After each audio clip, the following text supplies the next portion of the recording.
Hey, my name's Andrew Alexander. I'm producer of the documentary Creating a Vegan World, and I filmed this documentary to really learn what it takes to change the world at a system-wide level. So there's a lot of great work being done for individual activists in the corporate world with companies that are creating great vegan products.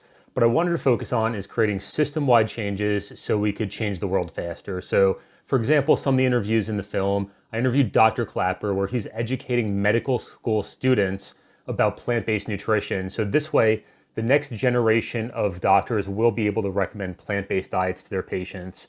And I like to focus on the system-wide changes because instead of educating a doctor one-on-one when we shift the medical school system, that changes the world in the medical sense.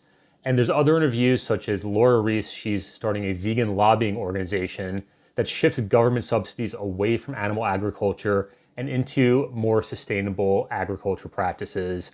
So those are just two examples. And through the film, I focus on all areas of society, whether it's business, materials innovation, investing, finance, even religion, sociology, and other types of activism to learn about creating system-wide change. So that's why I'm really excited to present this film.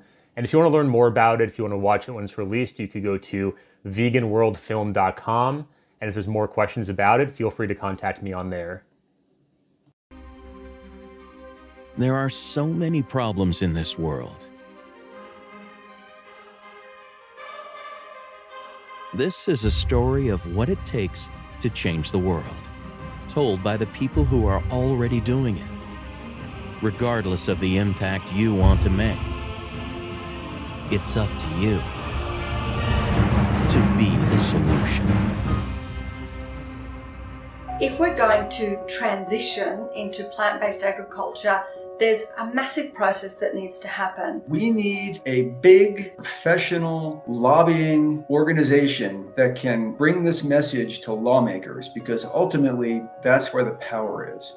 You can stand out on the street holding a sign all day long, we can write books, we can make movies, but when we get laws passed at the state and federal level, we are making immediate, wide-scale change.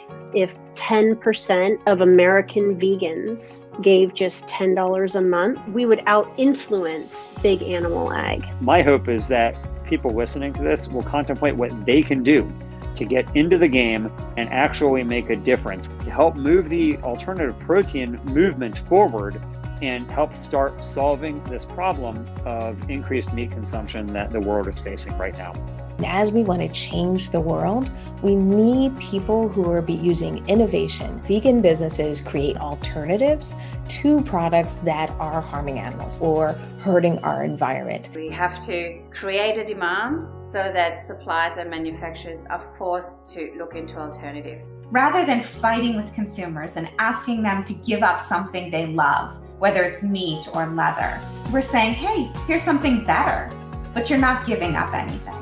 Restaurants are starting to realize that they need to adapt, because if they're not going to adapt their menus and at least cater to the vegan community, they're going to miss out. I'm excited about how I feel. I feel so much better now that I'm not eating meat. You want to live a healthy life. You want to feel better when you're 70, 80 years old. You got to start getting educated. I didn't go into medicine to manage chronic disease. I wanted to cure people. And these diseases are reversible. We can not only halt disease progression, but we often will see significant elements of disease reversal.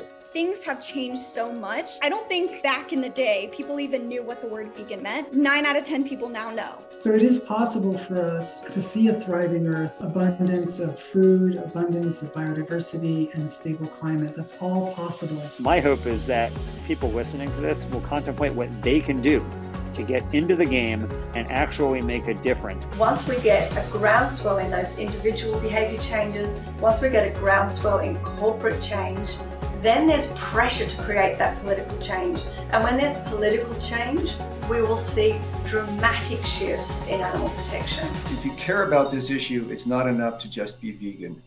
You have to do more.